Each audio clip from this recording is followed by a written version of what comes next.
Colombia's President Gustavo Petro leads the celebration for the 204th anniversary of Boyacá battle, event that settles the liberation campaign and independence spirit of Colombia.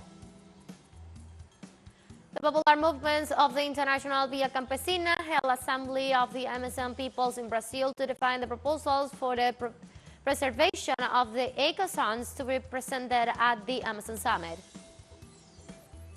The Economic Community of West African States convened a new summit in Nigeria to evaluate the situation in Niger as the first ultimatums to reinstate President Bazoum expired. Hello, welcome to From the South. I'm Ana Marrero from the TeleSUR headquarters in Caracas, Venezuela. We'll be with the news. Stay with us.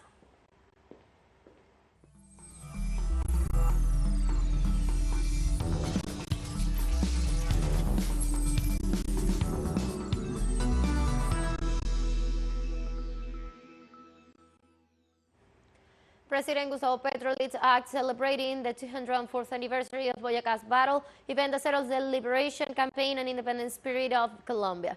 During the event, the head of state paid tribute to the fallen soldiers in the heroic action while thanking the active military forces that participate in the ceremony for protecting the right of people and opening the possibility of a total peace.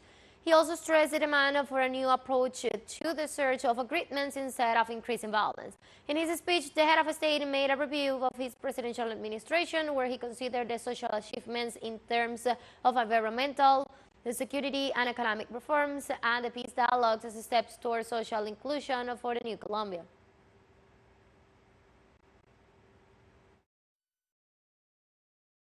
Social justice is a polar star that guides us. Social justice is the basis for peace, just as social inequality is the undeniable source of violence. Social justice is the basis for protecting life in Colombia.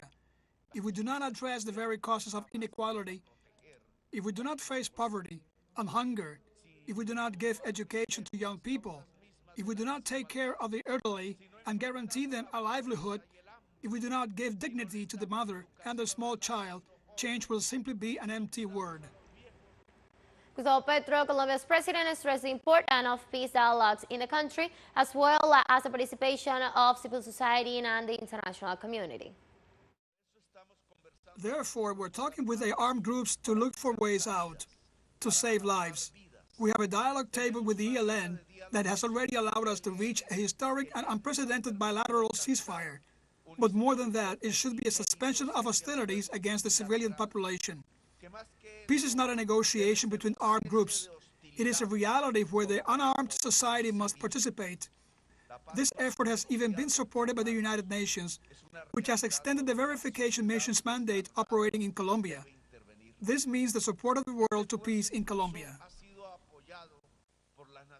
Yes, President Luis Arce highlighted his government achievements during the commemoration of the 198th anniversary of the nation's armed forces and stressed its priority in serving the people.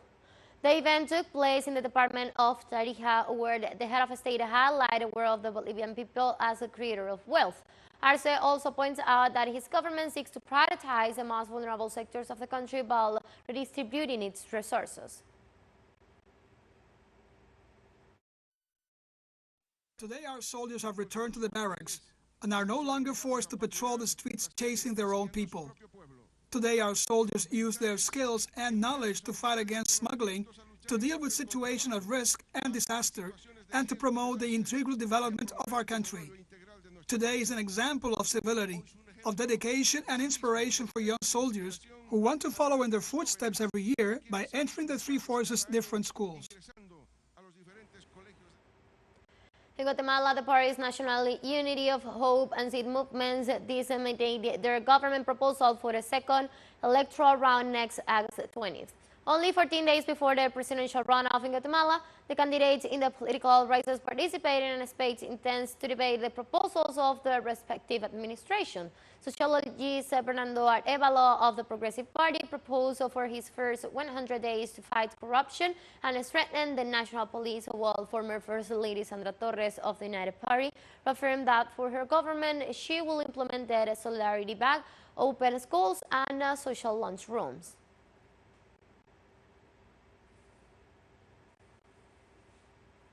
The popular movement of the International Via Campesina held an assembly of the Amazon peoples in Brazil to define the proposal for the preservation of the ecozones to be presented at the Amazon Summit. The assembly seeks to articulate organizations in the face of the Amazon Summit, which will begin this Tuesday with the participation of the 8 countries that make up the Amazon rainforest. The business meetings take place one day after the Amazon Dialogues, which gather around 27,000 people during 3 days of debate to formulate proposals that will be delivered at the next meeting of the head of states.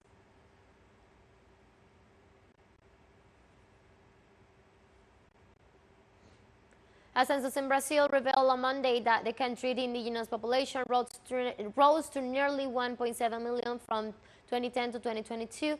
Through such fast growth is partly attributed to a new census methodology.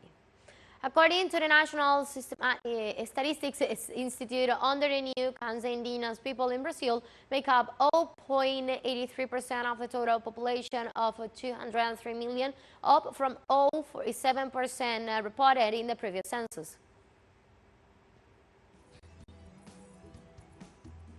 Let's take a very short break, but remember you can now join us on our TikTok account as TeleSUR English, where you'll be able to see news in different formats, news updates and more. Stay tuned for more news.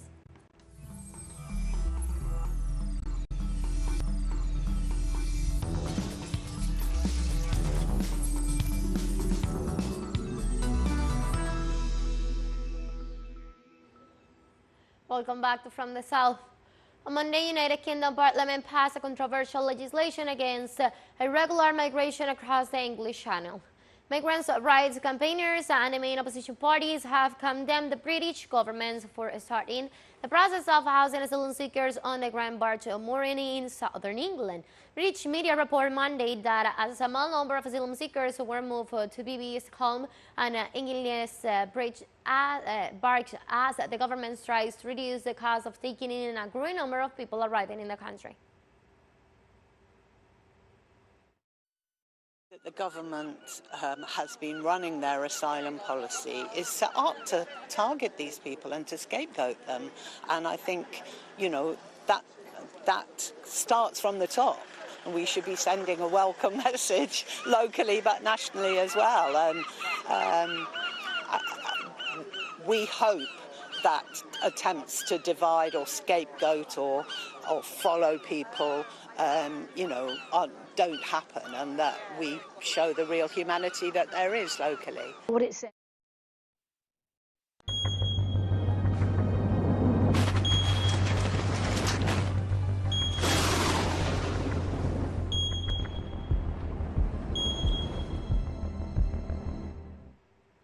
At least 3 people have been injured, while several hundred had to be evacuated due to a fire that is raging on the Italian island of Sardinia. Local authorities explained that the fire originated in the morning hours in the areas of Montelungo and spread rapidly towards the locality of Cisnocola and La Caleta. The areas of greatest risk were evacuated. The flames, which have caused significant material losses, are fanned by weather conditions that bring strong gusts of winds.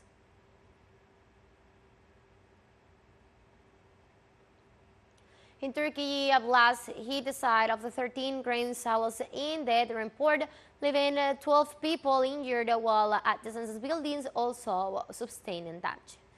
It is presumed that a compression of wet dust during the transfer of weather from a ship to the silos might have caused the explosion, which occurred nearly in the afternoon. An inquiry is underway to clarify the incident.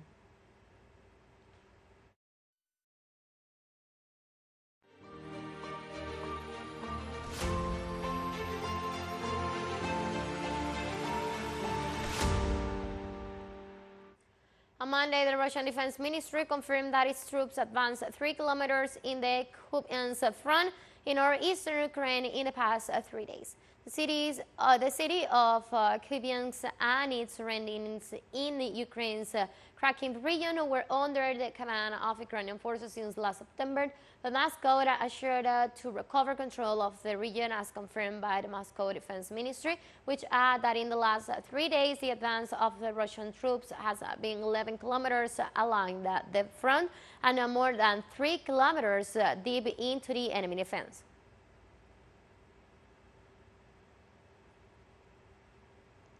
The Russian government announced on Monday its plan to launch a lunar lander after multiple delays, hoping to return to the moon after the first time in early 50 years.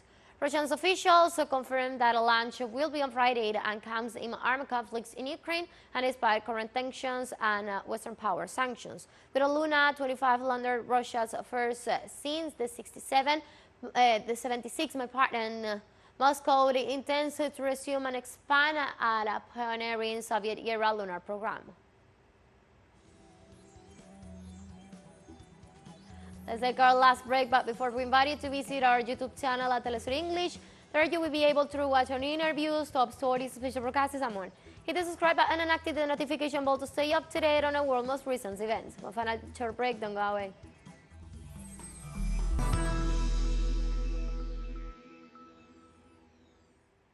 Welcome back. The Economic Community of West African States, ECOWAS, convenes a new summit in Nigeria to evaluate the situation in Nigeria as the first ultimatum to reinstate President Bazoum expired. Nigerian President and temporary ECOWAS President Bola Tinubu convened the meeting to take place in Nigeria's capital, Abuja. According to a statement from the bloc's leaders, the members will evaluate and discuss the political situation and recent developments in Nigeria.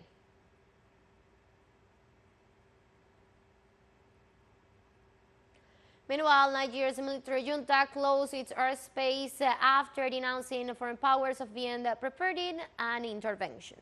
The measures comes after ECOWAS declared an ultimatum for the resistance of the deposed President Mohamed Bazoum. The spokesman of the National Council for the Safeguarding of the Country called on the Nigerian people to be on alert to defend the homeland. The junta's leaders used the measures as a precaution against the constant spread of invasion by foreign powers. In view of the threat of intervention by a neighboring country, the airspace of Niger is closed to all aircraft as of today, Sunday, August 6, 2023, until further notice. Any attempt to violate national airspace will be met with a vigorous and instantaneous response. Signed in Niamey on 6 August 2023 by the President of the National Council for the Safeguarding of the Homeland.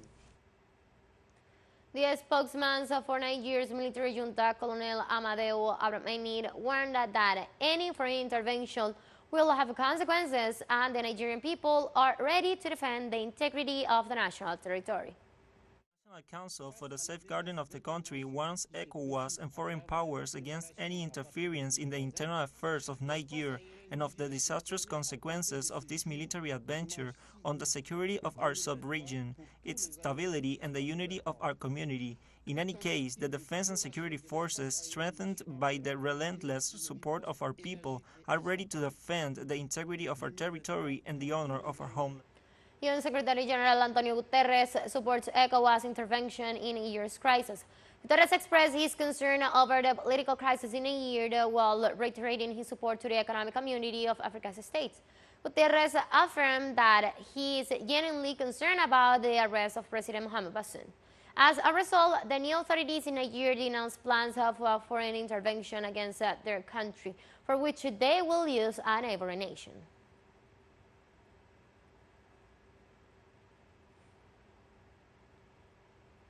In Pakistan, on Monday, the supporters of former Prime Minister Imran Khan staged protests in Lahore as Khan's lawyers attempted to file a petition that will allow them to challenge his 3-year sentence on corruption charges. Khan's lawyers have been denied access to their client at Akul Yale, a 100-year-old prison in the outskirts of the historical Atok city, about 40 miles west of the capital. Khan's lawyers are trying to get power of attorney on behalf of their client in order to be able to appeal the sentence, which disqualified him from running for office for the next 5 years. The lawyers are protesting peacefully here in front of the Lahore High Court against the verdict that was handed down before yesterday, in which Imran Khan was illegally and unlawfully handed 3 years imprisonment and disqualified from elections for 5 years. And now we go back to the Caribbean because the International Garifuna Arts, Medicine, Agriculture and Education organizations revealed on Sunday that an indigenous language recovery project is on a mission to save the Garifuna language and culture for extinction in St. Vincent and the Grenadines. The organization plans to pass of Garifuna traditions, customs, and language to the next generation by inviting 100 children, teenagers from St. Vincent and the Grenadines to participate in the performing art workshop that will result in a public performance this August. Participants will have the opportunity to learn traditional Garifuna music and dance and rituals, which results in an inspiring performance for friends, family, and the general public.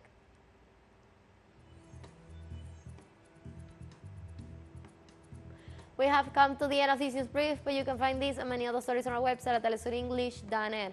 You can also join us on our socials. We're on Facebook and Twitter, and on Instagram as well. For TeleSUR English from the South, I'm Ana Marrero. Thank you for watching.